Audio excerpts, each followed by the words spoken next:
Hello friends, आप सभी का हमारे यूट्यूब चैनल वीके क्रिएटर पर स्वागत है। तो फ्रेंड्स, आज की वीडियो में आपको बताने वाला हूँ जीडीएस 2 एमटीएस 2021 का जो पेपर आया था उसके बारे में आपको बताने वाला हूँ।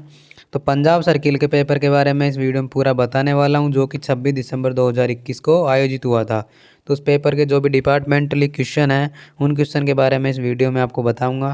तो आइए वीडियो में आगे बढ़ते हैं। और वीडियो में आगे बढ़ने से पहले अगर आप हमारे चैनल पर पहली बार आए हैं तो प्लीज़ चैनल को सब्सक्राइब कर लीजिए। आइए दोस्तों, वीडियो शुरू करते हैं। तो जो पंजाब सर्किल का पेपर आया था 26 दिसंबर 2021 को ये पेपर हुआ था। तो उसके डिपार्टमेंट से रिलेटेड जितने भी क्वेश्चन आते हैं 30 क्वेश्चन आते हैं डिपार्टमेंटली। तो उन क्वेश्चनों के बारे में मैं बताने वाला हूँ। तो इसका जो पहला क्वेश्चन है दोस्तों वो है कि डाक टिकट का पुनः उपयोग है। तो डाक टिकट का पुनः उपयोग किस चीज़ के लिए होता है? इसमें ऑप्शन सही है आपका फिलेटली प्रकाशन के लिए अनुमति। फिलेटली प्रकाशन के लिए अनुमति दे सकता है डाक टिकट का पुनः उपयोग करके। नेक्स्ट है लाइसेंस धारी द्वारा कितने डाकघरों में फ्रैंक किए गए आर्टिकल पोस्ट किए जा सकते हैं। जिसके पास भी लाइसेंस होता है उसके द्वारा कितने डाकघरों में फ्रैंक किए गए आर्टिकल पोस्ट किए जा सकते हैं। तो दो डाकघरों में फ्रैंक किए गए आर्टिकल पोस्ट किए जा सकते हैं जिसके पास लाइसेंस होता है। थर्ड है लाइसेंसधारी फ्रैंक आर्टिकलों पर कितनी कमीशन पाने का हकदार है। तो जो भी फ्रैंक आर्टिकलों पर कमीशन कितना मिलेगा, जिसके पास लाइसेंस होगा उसको मिलेगा 3%। तो पहला ऑप्शन है 2%, दूसरा है 4%, थर्ड है 5% और लास्ट 3%। इसका सही ऑप्शन क्या होगा? 3%। नेक्स्ट है निर्देशित घंटों के दौरान रविवार और डाक अवकाश के दिन सभी आरएमएस कार्यालय आमतौर पर किसके भुगतान पर पंजीकृत आर्टिकल बुक करते हैं। तो किसके भुगतान पर रजिस्टर्ड आर्टिकल बुक किए जाते हैं? संडे के दिन या किसी भी अवकाश के दिन। विलंब शुल्क क्या लगता है? विलंब शुल्क। अगर आप कोई भी डाक बुक करवाने जाते हो, अगर आप संडे के दिन या अवकाश वाले दिन जाते हो तो आपका क्या लगेगा आरएमएस ऑफिस में? विलंब शुल्क या देरी शुल्क लगता है। नेक्स्ट है पोस्ट बॉक्स के माध्यम से किस प्रकार के आर्टिकल दिए जाते हैं। तो पोस्ट बॉक्स के माध्यम से किस प्रकार के आर्टिकल दिए जाते हैं? पहला है पूरी तरह से भुगतान हुए पंजीकृत अखबार के आर्टिकल, पूरी तरह भुगतान किए गए सभी अपंजीकृत आर्टिकल, बुक पुस्तक पैकेट और नमूना पैकेट। तो पहला है रजिस्टर्ड अखबार, दूसरा अनरजिस्टर्ड आर्टिकल, दूसरा पुस्तक पैकेट और नमूना पैकेट। तो ये सभी ये पोस्ट बॉक्स के माध्यम से आर्टिकल दिए जा सकते हैं। तो ये ऑल इसमें फोर्थ वाला सही आएगा। तो इसका ऑप्शन हो गया आपका 4 नंबर का करेक्ट। नेक्स्ट है आर्टिकल को वापस लेने का शुल्क क्या? अगर आप किसी आर्टिकल को रिटर्न भेज रहे हो तो उसका कितना शुल्क है? रिटर्न लेने का शुल्क 6 रुपये। नेक्स्ट मैं बात करता हूँ आगे।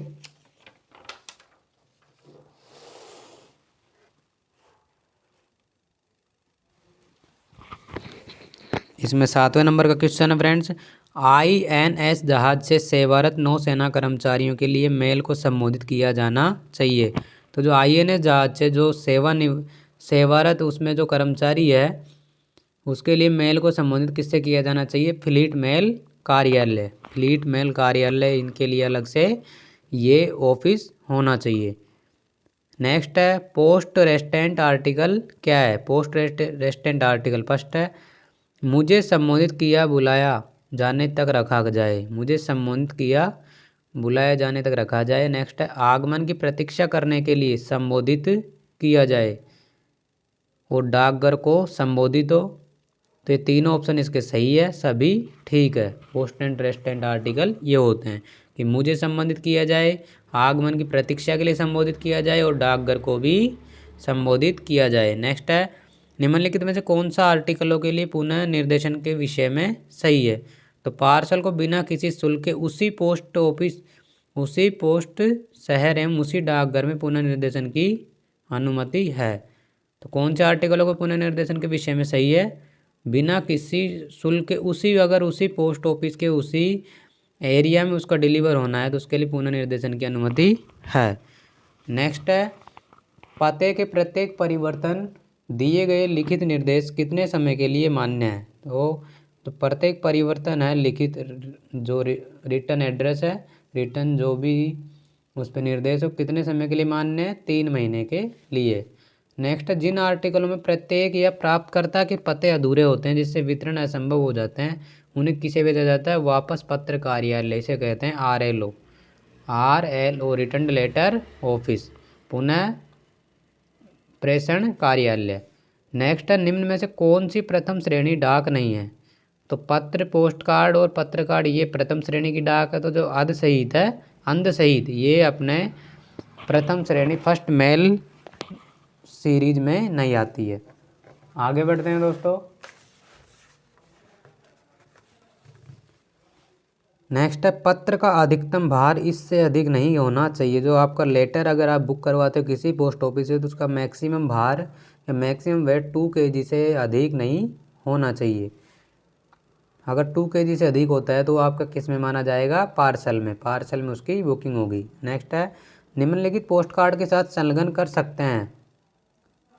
मतलब आप पोस्ट कार्ड के साथ क्या क्या लगा सकते हो या उसके साथ क्या क्या भेज सकते हो पोस्ट कार्ड से? पत्र कार्ड, लिफाफा, रसीद, ये तीनों चीज़ कुछ भी नहीं। तो ये तीनों ही चीज़ें आप उसके साथ संलग्न नहीं कर सकते। नेक्स्ट है कि अंध साहित्य का अधिकतम भार। अंध साहित्य का अधिकतम भार कितना हो सकता है? अंध साहित्य को अंग्रेजी में क्या बोलते हैं? Blind literature. तो ये 7 kg इसका मैक्सिमम वेट हो सकता है। नेक्स्ट है कि अपंजीकृत अनरजिस्टर्ड पार्सल का मैक्सिमम वेट कितना होता है? 4 किलो। कितना होना चाहिए? अपंजीकृत पार्सल का अधिकतम वजन 7 किलो, 4 किलो। नेक्स्ट है कि पंजीकरण अनिवार्य है। पंजीकरण जो रजिस्ट्रेशन है, रजिस्ट्रेशन या क्या बोलते हैं उसको, डाक को बुक कराना या उसका रजिस्ट्रेशन करना क्यों अनिवार्य है? पहला है, अगर पार्सल का वजन 4 किलोग्राम से अधिक हो। अभी अपने पहले क्वेश्चन में क्या देखा कि अनरजिस्टर्ड पार्सल का मैक्सिमम वेट 4 किलो। अगर 4 किलो से वेट से ज़्यादा अगर किसी कोई पार्सल है तो उसका आपको क्या करानी पड़ेगी? उसकी बुकिंग करवानी पड़ेगी, रजिस्ट्रेशन करवाना पड़ेगा, रजिस्टर्ड करवाना पड़ेगा। नेक्स्ट है, यदि यह एक बीमित वस्तु है तब भी इसका करवाना पड़ेगा। और यदि यह एक वीपी आर्टिकल, क्या बोलते हैं वीपी की full form? Valuable parcel. Next है कि अनपढ़ प्राप्तकर्ता को मनी ऑर्डर का भुगतान कैसे किया जाता है? अनपढ़ अगर कोई व्यक्ति है और उसको आप मनी ऑर्डर का भुगतान करना चाहते हो तो कैसे करोगे? साक्षी के समक्ष मनी ऑर्डर पर अंगूठे का निशान ले। तो जो भी उसका गवाह के रूप में सामने खड़ा होगा उसके सामने उसके अंगूठे का निशान लेना चाहिए। नेक्स्ट है कि मनी ऑर्डर में प्राप्तकर्ता के नाम से परिवर्तन किया जा सकता है। प्राप्तकर्ता के नाम से परिवर्तन किया जा सकता है।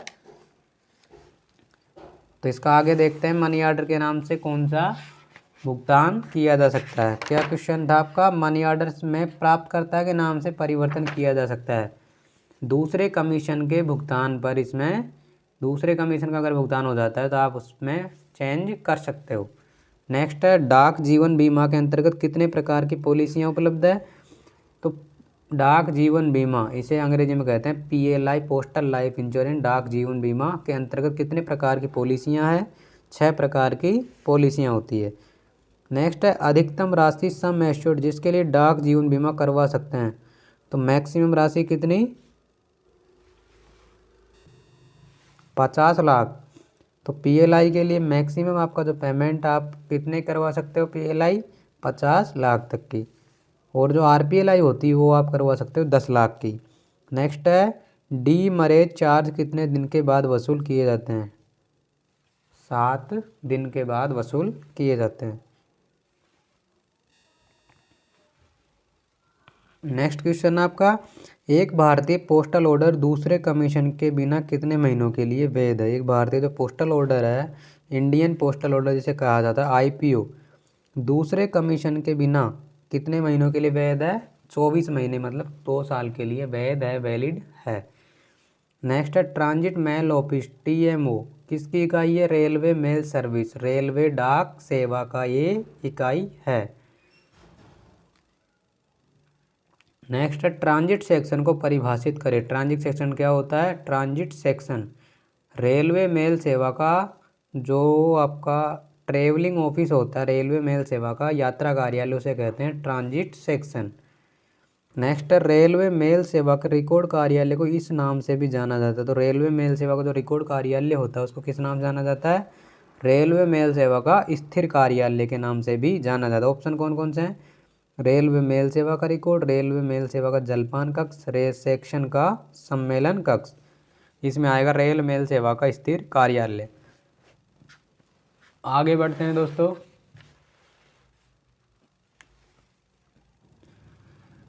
इसमें 27 नंबर का क्वेश्चन, निम्नलिखित में से कौन सा जिला बैंक कार्यालय नहीं है? मंडल कार्यालय। कौन सा डिस्ट्रिक्ट बैंक ऑफिस नहीं है? मंडल कार्यालय नहीं है। नेक्स्ट है, छँटाई बंडल तब तैयार किया जाता है जब आर्टिकल 25 के बराबर या अधिक होते हैं। जो आपके सॉर्टिंग बंडल है वो कब तैयार किए जाते हैं? जो आर्टिकल 25 या 25 से अधिक हो। नेक्स्ट रजिस्टर्ड बैग है, तो रजिस्टर्ड बैग, ट्रांजिट बैग, पत्र बैग, विशेष बैग या देय बैग। तो पंजीकृत बैग को कहते हैं देय बैग। नेक्स्ट 30 नंबर का क्वेश्चन, आदेश परिवर्तित दर्शाता है। आदेश परिवर्तित दर्शाता क्या दर्शाता है? डाक छटाई को, सॉर्टिंग मेल या मेल सॉर्टिंग। अब ये 30 क्वेश्चन आपके जो इस पेपर में आते हैं डिपार्टमेंटली GDS टू MTS के लिए, वो 30 क्वेश्चन आपके डिपार्टमेंटली आते हैं। और उसके बाद में 10 क्वेश्चन आते हैं वो मैथ से आते हैं, अर्थमेटिक्स से जिसे कहा जाता है अंकगणित। और उसके बाद में 10 क्वेश्चन आते हैं वो किससे आते हैं? आपके इंडियन ज्योग्राफी, सिविक्स, एथिक्स और मॉरल स्टडी। ये 4 टॉपिक जनरल नॉलेज के हैं, इनमें से आपके 10 क्वेश्चन आते हैं। इस प्रकार से जो फर्स्ट पेपर होता है GDS टू MTS के लिए, उसमें आपके 50 क्वेश्चन आते हैं जो 100 नंबर के होते हैं। इसी से आपकी मेरिट बनती है। और जो आपका सेकंड पेपर होता है GDS टू MTS के लिए, वो क्या होता है? ऐसे या निबंध के लिए जो आपको लिखना पड़ता है, उसमें ऐसे आपके ये ऑप्शनल क्वेश्चन नहीं आते हैं। उसमें आपका निबंधात्मक क्वेश्चन आते हैं 5 क्वेश्चन, वो आपको करने पड़ते हैं। और जो आपका तीसरा पेपर होता है वो होता है टाइपिंग टेस्ट का। तो इस प्रकार से GDS टू MTS का ये सिलेबस है। तो उम्मीद है कि आपको मेरे द्वारा बताए गए क्वेश्चन आपको समझ में आए होंगे। तो मिलते हैं दोस्तों ऐसी एक अमेजिंग वीडियो के साथ नेक्स्ट वीडियो में। Thank you.